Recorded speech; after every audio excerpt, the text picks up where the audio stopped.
Good morning all. എല്ലാവർക്കും മട 24/7 മലയാളത്തിലേക്ക് സ്വാഗതം. നമ്മുടെ ഡെയിലി കറണ്ട് അഫയർ ക്ലാസ്സിലേക്കും സ്വാഗതം. അപ്പോൾ നമുക്ക് നമ്മുടെ ക്ലാസ്സിലേക്ക് കിടക്കാം. അപ്പോൾ എപ്പോഴും നിങ്ങൾ ചെയ്യുന്ന പോലെ തന്നെ ഉത്തരങ്ങൾ അറിയുമെങ്കിൽ എന്ത് ചെയ്യുക, മാക്സിമം സ്പീഡിൽ ആൻസേഴ്സ് കമൻറ്റ് ചെയ്യാനായിട്ട് ശ്രദ്ധിക്കുക.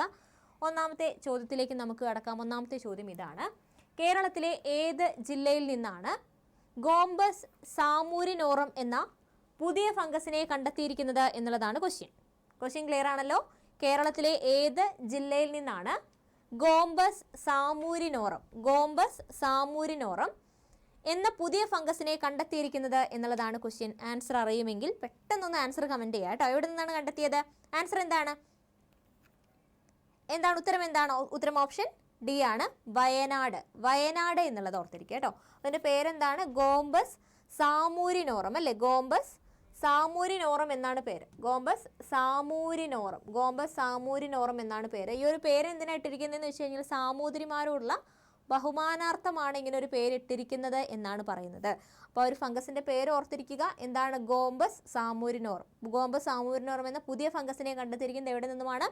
വയനാട് നിന്നുമാണ്. മറക്കരുത്, വയനാട് നിന്നുമാണ് എന്നുള്ളത് അറിഞ്ഞിരിക്കുക. സസ്യശാസ്ത്ര ലോകത്ത് പുതിയ ഫംഗസിനെ കണ്ടെത്തി. സാമൂതിരിമാരോടുള്ള ബഹുമാനാർത്ഥമാണ് ഗോംബസ് സാമൂരിനോറം എന്ന പേരിട്ടിട്ടുള്ളത്. ജൈവാവശിഷ്ടങ്ങളെ മണ്ണിൽ അലിയിക്കാൻ സഹായിക്കുന്നതാണിത് എന്നാണ് പറയുന്നത്. വയനാട്ടിലെ ബാണാസുര സാഗർ അണക്കെട്ടിന് സമീപത്തെ കാട്ടിൽ നിന്നാണ് ഇതിനെ കണ്ടെത്തിയിട്ടുള്ളത് എന്നുള്ളതും അറിഞ്ഞിരിക്കുക. അപ്പോൾ പേര് മറക്കില്ലല്ലോ. എന്താണ്? ഗോംബസ് സാമൂരിനോറം എന്നുള്ളതാണ്. ജൈവാവശിഷ്ടങ്ങളെ മണ്ണിൽ അലിയിക്കാൻ സഹായിക്കുന്നതാണിത് എന്നുള്ളതും അറിഞ്ഞിരിക്കുക. പേര് മറക്കരുത്. ഗോംബസ് സാമൂരിനോറം എവിടെ നിന്നാണ് കണ്ടെത്തിയത്? വയനാട്ടിൽ നിന്നുമാണ്. അടുത്ത ക്വസ്റ്റ്യൻ നോക്കാം. കാട്ടുപന്നിയെ ക്ഷുദ്രജീവിയായി പ്രഖ്യാപിച്ച ഉത്തരവിന്റെ കാലാവധി എത്ര നാളത്തേക്ക് കൂടിയാണ് നീട്ടിയിരിക്കുന്നത് എന്നുള്ളതാണ് ക്വസ്റ്റ്യൻ. കാട്ടുപന്നിയെ ക്ഷുദ്രജീവിയായി പ്രഖ്യാപിച്ച ഉത്തരവിന്റെ കാലാവധി എത്ര നാളത്തേക്ക് കൂടിയാണ് നീട്ടിയിരിക്കുന്നത് എന്നുള്ളതാണ് ക്വസ്റ്റ്യൻ. ആൻസർ അറിയോ? എന്തിനാണ് ഇങ്ങനെ നീട്ടിയിരിക്കുന്നതെന്ന് വെച്ച് കഴിഞ്ഞാൽ ഇതിൻ്റെ ശല്യം, കാട്ടുപന്നിയുടെ ശല്യം സഹിക്ക വയ്യാതെയാണ് കേട്ടോ. അപ്പോൾ ഇതിൻ്റെ ശല്യം കാരണം ഇതിനെ കണ്ടു കഴിഞ്ഞാൽ വെടിവെച്ച് കൊല്ലാനുള്ള അനുമതി നൽകിയിരിക്കുകയാണ്. അപ്പോൾ അതിൻ്റെ ഉത്തരവാണ് നീട്ടിയിരിക്കുന്നത്. അതിൻ്റെ ഉത്തരവിൻ്റെ കാലാവധിയാണ് നീട്ടിയിരിക്കുന്നത്. അപ്പോൾ എന്താണ് ആൻസർ അറിയോ? ഉത്തരം എന്താണെന്ന് അറിയോ? ഉത്തരം ഓപ്ഷൻ എ ആണ്, 1 വർഷമാണ് എന്നുള്ളത് അറിഞ്ഞിരിക്കുക. 1 വർഷത്തേക്ക് കൂടിയാണ് നീട്ടിയിട്ടുള്ളത് എന്നുള്ളത് അറിഞ്ഞിരിക്കുക. 1 വർഷത്തേക്ക് കൂടിയാണ് നീട്ടിയിട്ടുള്ളത്. അപ്പോൾ നമുക്കിതിൻ്റെ എക്സ്പ്ലനേഷൻ കൂടെ ഒന്ന് നോക്കാം. നാട്ടിലിറങ്ങി മനുഷ്യജീവനും സ്വത്തിനും കൃഷിക്കും നാശം വരുത്തുന്ന കാട്ടുപന്നിയെ ക്ഷുദ്രജീവിയായി പ്രഖ്യാപിച്ച ഉത്തരവിന്റെ കാലാവധി 1 വർഷത്തേക്കു കൂടി നീട്ടി. നിലവിലുള്ള ഉത്തരവിന്റെ കാലാവധി മെയ് 28-ന് അവസാനിക്കും. പന്നി ശല്യത്തിന് ശമനമില്ലാത്ത സാഹചര്യത്തിലാണ് ഉപാധികളോടെ അവയെ വെടിവെച്ചു കൊല്ലാൻ അനുമതി നൽകുന്ന ഉത്തരവിന്റെ കാലാവധി നീട്ടുന്നത്. 1 വർഷത്തേക്ക് കൂടെയാണ് അതിന്റെ കാലാവധി നീട്ടിയിരിക്കുന്നത് എന്നുള്ളത് അറിഞ്ഞിരിക്കുക. മെയ് 28-നാണ് ഈ ഒരു നിലവിലുള്ള കാലാവധി അവസാനിക്കുക എന്നുള്ളതും അറിഞ്ഞിരിക്കുക. അടുത്തത്, റിസർവ് ബാങ്ക് നിയന്ത്രണങ്ങൾ ഏർപ്പെടുത്തിയതോടെ പ്രതിസന്ധിയിലായ പേടിഎമ്മിന്റെ സ്ഥാപക ചെയർമാൻ സ്ഥാനം രാജിവെച്ചു. ആരാണ് ഇദ്ദേഹം? ചോദ്യം എന്താണ്? റിസർവ് ബാങ്ക് നിയന്ത്രണങ്ങൾ ഏർപ്പെടുത്തിയതോടെ പ്രതിസന്ധിയിലായ പേടിഎമ്മിന്റെ സ്ഥാപകൻ ചെയർമാൻ സ്ഥാനം രാജിവെച്ചു. ആരാണ് ഇദ്ദേഹം എന്നുള്ളതാണ് ക്വസ്റ്റ്യൻ. ആൻസർ അറിയോ? എന്താണ് ഉത്തരം? ഓപ്ഷൻസ് ക്ലിയർ ആണോ? കാണാൻ പറ്റുന്നുണ്ടോ? എന്താണ്? പേടിഎം പേയ്മെന്റ് ബാങ്കിനെതിരെ ആർ ബി ഐയുടെ നടപടിക്ക് പിന്നാലെയാണ് ഇങ്ങനെ ഒരു തീരുമാനം കേട്ടോ. അപ്പം ആൻസർ വിജയ് ശേഖർ ശർമ്മയാണ് കേട്ടോ. ആൻസർ എന്താണ്? വിജയ് ശേഖർ ശർമ്മ എന്നുള്ളത് അറിഞ്ഞിരിക്കുക. റിസർവ് ബാങ്ക് നിയന്ത്രണങ്ങൾ ഏർപ്പെടുത്തിയതോടെ പ്രതിസന്ധിയിലായ പേടിഎമ്മിന്റെ സ്ഥാപകൻ ചെയർമാൻ സ്ഥാനം രാജിവെച്ചു. അദ്ദേഹത്തിന്റെ പേര് അറിഞ്ഞിരിക്കുക. എന്താണ്? വിജയ് ശേഖർ ശർമ്മ എന്നുള്ളത് അറിഞ്ഞിരിക്കുക. പേടിഎം സ്ഥാപകൻ Vijay Shekhar Sharma Paytm payment bank non executive chairman, board member സ്ഥാനങ്ങൾ രാജിവെച്ചു. തുടർച്ചയായ ചട്ടലംഘനം ചൂണ്ടിക്കാട്ടി reserve bank Paytm payments bank പ്രവർത്തനം നിർത്തിവെക്കാൻ ആവശ്യപ്പെട്ടതിന് പിന്നാലെയാണ് രാജി എന്നുള്ളതും അറിഞ്ഞിരിക്കുക. അപ്പോൾ അദ്ദേഹത്തിന്റെ പേരൊന്ന് ഓർത്തിരിക്കുക. വിജയ് ശേഖർ ശർമ്മ എന്നുള്ള പേര് ഓർത്തു വയ്ക്കുക. അടുത്ത ക്വസ്റ്റ്യൻ, IT മന്ത്രാലയം നടത്തിയ ഭാഷിണി ഗ്രാൻഡ് ഇന്നോവേഷൻ ചാലഞ്ചിൽ 50 ലക്ഷം രൂപയുടെ പുരസ്കാരം നേടിയ കമ്പനി ഏതാണ്? ക്വസ്റ്റ്യൻ എന്താണ്? IT മന്ത്രാലയം നടത്തിയ ഭാഷിണി ഗ്രാൻഡ് ഇന്നോവേഷൻ ചാലഞ്ചിൽ 50 ലക്ഷം രൂപയുടെ പുരസ്കാരം നേടിയ കമ്പനി ഏത് എന്നുള്ളതാണ് ക്വസ്റ്റ്യൻ. ആൻസർ അറിയോ? നമ്മൾ നേരത്തെ മുന്നേ ഒരു ക്ലാസ്സിൽ നമ്മൾ പറഞ്ഞിട്ടുണ്ടായിരുന്നു മലയാളിയുടെ സ്വന്തം ഫുഡ് ഡെലിവറി ആപ്പ് എന്ന് പറഞ്ഞിട്ട് നമ്മൾ ലൈലോ എന്ന് പറഞ്ഞിട്ടുള്ള ഒരു ആപ്പ് ഓർക്കുന്നുണ്ടോ? ആരെങ്കിലും ഓർക്കുന്നുണ്ടോ? ലൈലോ എന്ന് പറഞ്ഞിട്ടുള്ള ഒരു ആപ്പ് പഠിച്ചതായിട്ട് ഓർക്കുന്നുണ്ടോ? ലൈലോ ആപ്പ്, മലയാളികളുടെ സ്വന്തം ഫുഡ് ഡെലിവറി ആപ്പ് എന്നൊക്കെ പറഞ്ഞ് നമ്മൾ പറഞ്ഞിട്ടുണ്ടായിരുന്നു. അപ്പോൾ നമ്മളൊരു കമ്പനിയുടെ പേര് പറഞ്ഞിട്ടുണ്ടായിരുന്നു. ആരെങ്കിലും ഓർക്കുന്നുണ്ടോ? എന്തായിരുന്നു ആൻസർ? പറയട്ടെ, അപ്പോൾ നിങ്ങൾക്ക് ഓർമ്മ വരും. ടെക്ജൻഷ്യ എന്നുള്ളത് അറിഞ്ഞിരിക്കുക കേട്ടോ. ടെക്ജൻഷ്യ. അപ്പോൾ IT മന്ത്രാലയം നടത്തിയ ഭാഷിണി ഗ്രാൻഡ് ഇന്നൊവേഷൻ ചാലഞ്ചിൽ 50 ലക്ഷം രൂപയുടെ പുരസ്കാരം നേടിയ കമ്പനിയാണ് ഏതെന്ന് പറയുന്നത്? ടെക്ജൻഷ്യ. ഏതാണ്? ടെക്ജൻഷ്യ എന്നുള്ളത് അറിഞ്ഞിരിക്കുക. യൂണിയൻ ഗവൺമെന്റിന്റെ ടെക് ഇന്നൊവേഷൻ ചലഞ്ചിൽ വീണ്ടും തിളക്കമാർന്ന ജയം സ്വന്തമാക്കിയിരിക്കുകയാണ് ആലപ്പുഴ സ്വദേശിയായ ജോയ് സെബാസ്റ്റ്യന്റെ ടെക്ജൻഷ്യ എന്ന കമ്പനി. യൂണിയൻ IT മന്ത്രാലയം നടത്തിയ ഭാഷിണി ഗ്രാൻഡ് ഇന്നൊവേഷൻ ചലഞ്ചിൽ 50 ലക്ഷം രൂപയുടെ പുരസ്കാരമാണ് ടെക്ജൻഷ്യ നേടിയത് എന്നുള്ളതും അറിഞ്ഞിരിക്കുക. ഈ കമ്പനിയുടെ പേരെന്തായാലും ഒന്ന് ഓർത്തിരിക്കുക. എന്താണ്? ടെക്ജൻഷ്യ. ആലപ്പുഴയാണ് കേട്ടോ. ആലപ്പുഴ ആസ്ഥാനമാക്കിയിട്ടാണ് ഇത് പ്രവർത്തിക്കുന്നത് എന്നുള്ളതും ഒന്ന് അറിഞ്ഞിരിക്കുക. അപ്പോൾ ജോയ് സെബാസ്റ്റ്യൻ എന്ന് പറയുന്ന വ്യക്തിയുടേതാണ് എന്നുള്ളതും അറിഞ്ഞിരിക്കുക. ഓക്കെ, അടുത്ത ചോദ്യം. 2024 ഫെബ്രുവരിയിൽ രാജിവെച്ച ഹോക്കി ഇന്ത്യ CEO ആര് എന്നുള്ളതാണ് ക്വസ്റ്റ്യൻ. 2024 ഫെബ്രുവരിയിൽ രാജിവെച്ച ഹോക്കി ഇന്ത്യ CEO ആര് എന്നുള്ളതാണ് ക്വസ്റ്റ്യൻ. ആൻസർ അറിയോ? 13 വർഷമായിട്ട് CEO ആയിരുന്നു കേട്ടോ. ആരാണ്? പേരറിയോ? ഓപ്ഷൻസ് ഇല്ല. നിങ്ങൾക്ക് ആൻസർ അറിയുമെങ്കിൽ അതൊന്ന് കമൻറ്റ് ചെയ്യാം. എന്താണ് ആൻസർ? ആൻസർ എന്താണ്? ഉത്തരം പറയട്ടെ. ഉത്തരം എലേന നോർമൻ എന്നുള്ളത് അറിഞ്ഞിരിക്കുക. എലേന, പേരെന്താണ്? എലേന. ഓർത്തിരിക്കാൻ ബുദ്ധിമുട്ടില്ലല്ലോ. എലേന നോർമൻ എന്നുള്ളത് അറിഞ്ഞിരിക്കുക. എലേന കഴിഞ്ഞ 13 വർഷമായി ഹോക്കി ഇന്ത്യയുടെ ചീഫ് എക്സിക്യൂട്ടീവ് ഓഫീസർ ആയിരുന്നു. പേര് മറക്കില്ലല്ലോ. Elena Norman. ക്വസ്റ്റ്യൻ എന്തായിരുന്നു? 2024 ഫെബ്രുവരിയിൽ രാജിവെച്ച ഹോക്കി ഇന്ത്യ CEO പേരെന്താണ്? എലേന നോർമൻ എന്നുള്ളത് അറിഞ്ഞിരിക്കുക. അടുത്തത് പറയുന്നത് പലസ്തീൻ പ്രധാനമന്ത്രി മുഹമ്മദ് ഷ്തേയ രാജിവെച്ചു എന്നുള്ളതാണ്. അടുത്തൊരു പോയിന്റായിട്ട് പറയുന്നത് പലസ്തീൻ പ്രധാനമന്ത്രി മുഹമ്മദ് ഷ്തേയ രാജിവെച്ചു എന്നാണ് പറയുന്നത്. ഇസ്രയേൽ പലസ്തീനിൽ നടത്തുന്ന വംശഹത്യയിൽ പ്രതിഷേധിച്ചുകൊണ്ടാണ് ഇങ്ങനൊരു രാജി. അപ്പോൾ അദ്ദേഹത്തിൻ്റെ പേരൊന്ന് ഓർത്തിരിക്കുക. മുഹമ്മദ് ഷ്തേയ. അദ്ദേഹം രാജിവെച്ചു. പലസ്തീൻ പ്രധാനമന്ത്രിയാണ്. തിരിച്ചും ചോദിക്കാം.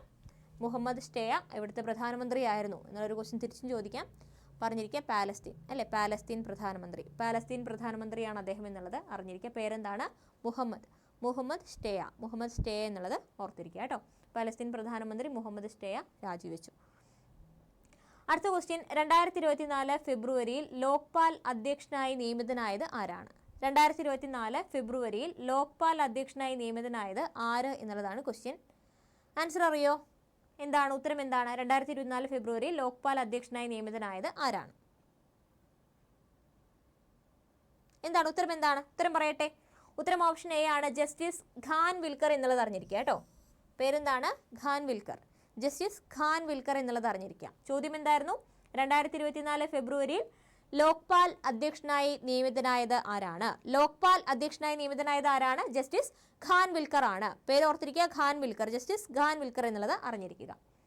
അഴിമതി വിരുദ്ധ അന്വേഷണ സംവിധാനമായ ലോക്പാലിന്റെ അധ്യക്ഷനായി സുപ്രീം കോടതി മുൻ ജഡ്ജി ജസ്റ്റിസ് AM ഖാൻവിൽക്കറെ രാഷ്ട്രപതി നിയമിച്ചു. 2 വർഷമായി അധ്യക്ഷ സ്ഥാനം ഒഴിഞ്ഞുകിടക്കുകയായിരുന്നു. രാജ്യത്തെ ആദ്യ ലോക്പാലായ സുപ്രീം കോടതി മുൻ ജസ്റ്റിസ് പിനാക്കി ചന്ദ്രഘോഷ് 2022 മെയ്യിൽ വിരമിച്ചിരുന്നു. ഹൈക്കോടതി മുൻ ജഡ്ജിമാരായ ലിംഗപ്പ നാരായണസ്വാമി, സഞ്ജയ് യാദവ്, ഋതുരാജ് അവസ്ഥി എന്നിവരെ ലോക്പാലിന്റെ ജുഡീഷ്യൽ അംഗങ്ങളായിട്ടും നിയമിച്ചു. അതുകൂടെ ഒന്ന് അറിഞ്ഞിരിക്കുക. അപ്പോൾ നമ്മുടെ ക്വസ്റ്റ്യൻ എന്തായിരുന്നു? 2024 ഫെബ്രുവരിയിൽ ലോക്പാൽ അധ്യക്ഷനായി നിയമിതനായത് ആരാണ്? പേര് മറക്കരുത്. ജസ്റ്റിസ് ഖാൻവിൽക്കർ. പേരെന്താണ്? ജസ്റ്റിസ് ഖാൻവിൽക്കർ എന്നുള്ളത് അറിഞ്ഞിരിക്കുക. ഖാൻവിൽക്കർ എന്നുള്ളത് ഓർത്തിരിക്കുക കേട്ടോ. അടുത്ത ക്വസ്റ്റ്യൻ. 2024 ഫെബ്രുവരിയിൽ 2020 ക്രിക്കറ്റിൽ ഏറ്റവും വേഗത്തിൽ സെഞ്ചുറി നേടിയ താരം. 2024 ഫെബ്രുവരിയിൽ 2020 ക്രിക്കറ്റിൽ ഏറ്റവും വേഗത്തിൽ സെഞ്ചുറി നേടിയ താരം ആര് എന്നുള്ളതാണ് ക്വസ്റ്റ്യൻ. ആൻസർ എന്താണ്? ഓപ്ഷൻ കാണുന്നുണ്ടോ? മാറി നിൽക്കണോ? ഇപ്പോൾ കാണാലോ. 2024 ഫെബ്രുവരിയിൽ 2020 ക്രിക്കറ്റിൽ ഏറ്റവും വേഗത്തിൽ സെഞ്ചുറി നേടിയ താരം. ഉത്തരം എന്താ? ഓപ്ഷൻ സി ആണ്. ലോഫി ഈറ്റൺ എന്നുള്ളത് അറിഞ്ഞിരിക്കുക കേട്ടോ. ലോഫി ഈറ്റൺ എന്നുള്ളത് അറിഞ്ഞിരിക്കുക. ക്വസ്റ്റ്യൻ എന്തായിരുന്നു? 2024 ഫെബ്രുവരിയിൽ 2020 ക്രിക്കറ്റിൽ ഏറ്റവും വേഗത്തിൽ സെഞ്ചുറി നേടിയ താരം ലോഫി ഈറ്റൺ എന്നുള്ളത് അറിഞ്ഞിരിക്കുക. 2020 ക്രിക്കറ്റിലെ വേഗമേറിയ സെഞ്ചുറിയുടെ റെക്കോർഡ് ഇനി Namibian batter Jan Nicol Loftie ഈറ്റന്റെ പേരിൽ. ത്രിരാഷ്ട്ര പരമ്പരയിൽ നേപ്പാളിനെതിരെ 33 പന്തുകളിൽ സെഞ്ചുറി തികച്ചാണ് നമീബിയൻ താരം പുതിയ ലോക റെക്കോർഡിട്ടത്. അപ്പോൾ പേരറിഞ്ഞിരിക്കുക എന്താണ്? Loftie Eaton. പേരെന്താണ്? Loftie Eaton. പേര് അറിഞ്ഞിരിക്കുക കേട്ടോ. അടുത്തത്, ജാവലിനിൽ 90 മീറ്റർ കടക്കുന്ന ചരിത്രത്തിലെ ഏറ്റവും പ്രായം കുറഞ്ഞ താരമായ മാക്സ് ഡെനിങ് ഏത് രാജ്യക്കാരനാണ് എന്നുള്ളതാണ് ക്വസ്റ്റ്യൻ എന്താണ്? ജാവലിനിൽ 90 മീറ്റർ കടക്കുന്ന ചരിത്രത്തിലെ ഏറ്റവും പ്രായം കുറഞ്ഞ താരമായ മാക്സ് ഡെനിങ് ഏത് രാജ്യക്കാരനാണ് എന്നുള്ളതാണ് ക്വസ്റ്റ്യൻ. ആൻസർ എന്താ? ആൻസർ അറിയോ? എന്താണ് ഉത്തരം? ഓപ്ഷൻ ബി ആണ്, ജർമ്മനി എന്നുള്ളത് അറിഞ്ഞിരിക്കുക കേട്ടോ. അപ്പോൾ ക്വസ്റ്റ്യൻ എന്തായിരുന്നു? ജാവലിനിൽ 90 മീറ്റർ കടക്കുന്ന ചരിത്രത്തിലെ ഏറ്റവും പ്രായം കുറഞ്ഞ താരമായ മാക്സ് ഡെനിങ് ഏത് രാജ്യക്കാരനാണ്? ജർമ്മനി അല്ലെ? ജർമ്മനി എന്നുള്ളത് അറിഞ്ഞിരിക്കുക. ജർമ്മനിയിലെ ഹാലയിൽ നടന്ന ജർമ്മൻ വിന്റർ ത്രോവിംഗ് ചാമ്പ്യൻഷിപ്പിൽ 90.20 മീറ്റർ മറികടന്ന് 19-കാരൻ മാക്സ് ഡെനിങ് ജാവലിനിൽ 90 മീറ്റർ കടക്കുന്ന ചരിത്രത്തിലെ ഏറ്റവും പ്രായം കുറഞ്ഞ താരമായി ഇതോടെ മാക്സ് ഡെനിങ്, പേര് മറക്കില്ലല്ലോ, മാക്സ് ഡെനിങ് മാറി എന്നുള്ളത് അറിഞ്ഞിരിക്കുക. ഇനി നമ്മുടെ ക്വിക്ക് റിവിഷനാണ്. എപ്പോഴും പറയുന്നത് പോലെ തന്നെ എല്ലാവരും ആൻസേഴ്സ് കമൻറ്റ് ചെയ്യാനായിട്ട് ശ്രദ്ധിക്കുക. ഒന്നാമത്തെ ചോദ്യം നമ്മൾ എന്തായിരുന്നു പറഞ്ഞത്? കേരളത്തിലെ ഏത് ജില്ലയിൽ നിന്നാണ് ഗോംബസ് സാമൂരിനോറം എന്ന പുതിയ ഫംഗസിനെ കണ്ടെത്തിയത്? ക്വസ്റ്റ്യൻ വായിക്കുമ്പോൾ ആൻസേഴ്സ് കമൻറ്റ് ചെയ്യുക. ഓപ്ഷൻ നോക്കണ്ട കേട്ടോ, നിങ്ങൾക്ക് ഓർമ്മയിൽ വരുന്നുണ്ടോ എന്നുള്ളത് നോക്കുക. അപ്പോൾ എന്താണ് ആൻസർ? എന്താണ്? വയനാട് അല്ലേ? വയനാട്. ഗോംബസ് സാമൂരിനോറം എന്ന പുതിയ ഫംഗസിനെ കണ്ടെത്തിയത് എവിടെ നിന്നുമാണ്? വയനാട് നിന്നുമാണ്. അടുത്തത്, കാട്ടുപന്നിയെ ക്ഷുദ്രജീവിയായി പ്രഖ്യാപിച്ച ഉത്തരവിന്റെ കാലാവധി എത്ര നാളത്തേക്ക് കൂടിയാണ് നീട്ടിയിരിക്കുന്നത്? എത്ര നാളത്തേക്ക് കൂടിയാണ്? 1 വർഷത്തേക്ക് കൂടിയാണ്. അടുത്തത്, റിസർവ് ബാങ്ക് നിയന്ത്രണങ്ങൾ ഏർപ്പെടുത്തിയതോടെ പ്രതിസന്ധിയിലായ പേടിഎമ്മിന്റെ സ്ഥാപകൻ ചെയർമാൻ സ്ഥാനം രാജിവെച്ചു. ആരാണ് ഇദ്ദേഹം എന്ന് ചോദിക്കുകയാണെങ്കിൽ ആൻസർ എന്താണ്? വിജയ് ശേഖർ ശർമ്മ. അടുത്തത്, IT മന്ത്രാലയം നടത്തിയ ഭാഷിണി ഗ്രാൻഡ് ഇന്നോവേഷൻ ചലഞ്ചിൽ 50 ലക്ഷം രൂപയുടെ പുരസ്കാരം നേടിയ കമ്പനി ഏത് എന്നുള്ളതാണ് ക്വസ്റ്റ്യൻ. ആൻസർ എന്താണ്? ടെക് ജൻഷ്യ എന്നുള്ളത് ഓർത്തിരിക്കുക. 2024 ഫെബ്രുവരിയിൽ രാജിവെച്ച hockey India CEO Elena Norman. അടുത്തത്, 2024 ഫെബ്രുവരിയിൽ ലോക്പാൽ അധ്യക്ഷനായി നിയമിതനായത്, പേര് മറക്കരുത്, ജസ്റ്റിസ് ഖാൻ വിൽക്കർ എന്നുള്ളത് ഓർത്തിരിക്കുക. 2024 ഫെബ്രുവരിയിൽ 2020 ക്രിക്കറ്റിൽ ഏറ്റവും വേഗത്തിൽ സെഞ്ചുറി നേടിയ താരം ആരാണ്? ലോഫി ഈറ്റൺ എന്നുള്ളത് അറിഞ്ഞിരിക്കുക. അടുത്തത്, ജാവലിനിൽ 90 മീറ്റർ കടക്കുന്ന ചരിത്രത്തിലെ ഏറ്റവും പ്രായം കുറഞ്ഞ താരമായ മാക്സ് ഡെനിങ് ഏത് രാജ്യക്കാരനാണ്? ജർമ്മനി എന്നുള്ളത് അറിഞ്ഞിരിക്കുക. അപ്പോൾ ഇത്രയും ചോദ്യങ്ങളാണ് നമ്മൾ ഈ ഒരു ക്ലാസ്സിൽ ഡിസ്കസ് ചെയ്യുന്നത്. അപ്പോൾ കൂട്ടത്തിൽ തന്നെ മറ്റൊരു കാര്യം കൂടെ പറയുകയാണ്, നമ്മുടെ അഡ 24/7 മലയാളത്തിൽ LDC ഉദ്യോഗ 2.0 ഉദ്യോഗ ബാച്ച് സ്റ്റാർട്ട് ചെയ്തിട്ടുണ്ട്. അപ്പോൾ എല്ലാ ക്ലാസ്സുകളും നിങ്ങൾക്കിവിടെ ലൈവായിട്ടായിരിക്കും ലഭിക്കുന്നത്. ലൈവ് ക്ലാസ് കാണാൻ ബുദ്ധിമുട്ടുള്ള ആളുകൾക്ക് എന്ത് കാണാം? റെക്കോർഡഡ് ക്ലാസ്സസ് കാണാം. അപ്പോൾ ആ ഒരു സമയത്ത് നിങ്ങൾക്ക് എന്തെങ്കിലുമൊക്കെ ഡൗട്ട് വരികയാണെങ്കിൽ നിങ്ങൾക്ക് ടീച്ചേഴ്സിനെ ടാഗ് ചെയ്ത് നിങ്ങൾക്ക് ടീച്ചേഴ്സിൽ നിന്ന് ആ ഡൗട്ട് ക്ലിയർ ചെയ്യാവുന്നതാണ്. കാരണം ടീച്ചേഴ്സ് കൂടെ ഇൻക്ലൂഡഡ് ആയിട്ടുള്ള ഒരു ടെലഗ്രാം ഗ്രൂപ്പ് ആയിരിക്കും നിങ്ങൾക്ക് അവൈലബിൾ ആവുന്നത്. അപ്പോൾ ആ കാര്യം ഒന്ന് ശ്രദ്ധിക്കാം. അപ്പോൾ കൂടാതെ നിങ്ങൾക്ക് ഇ ബുക്കും ടെസ്റ്റ് സീരീസും എല്ലാം ഈ ഒരു ബാച്ചിനൊപ്പം അവൈലബിൾ ആയിരിക്കും. അപ്പോൾ കോഴ്സിൽ ജോയിൻ ചെയ്യാൻ താല്പര്യമുള്ള ആളുകൾക്ക് കോഴ്സിൻ്റെ ലിങ്ക് വീഡിയോയ്ക്ക് താഴെ കമൻറ്റ് ചെയ്യാം. അതിൽ ക്ലിക്ക് ചെയ്യുന്ന സമയത്ത് ഇങ്ങനെ ഒരു പേജ് ആയിരിക്കും ഓപ്പൺ ആയിട്ട് വരുന്നത്. അപ്പോൾ അതിൽ കൂപ്പൺ കോഡ് അപ്ലൈ എന്ന് പറഞ്ഞിട്ടായിരിക്കും കാണുന്നത്. അത് റിമൂവ് ചെയ്യുക. എന്നിട്ട് Y670 കോഡ് ഓർത്തിരിക്കാൻ വളരെ എളുപ്പമാണ്. Y670 Y670 എന്ന ഫാക്കൽറ്റി കോഡ് യൂസ് ചെയ്യുകയാണെങ്കിൽ മാക്സിമം ഡിസ്കൗണ്ടിൽ നിങ്ങൾക്ക് കോഴ്സ് പർച്ചേസ് ചെയ്യാനായിട്ട് സാധിക്കും. ആ കാര്യം ഒന്ന് ശ്രദ്ധിക്കുക.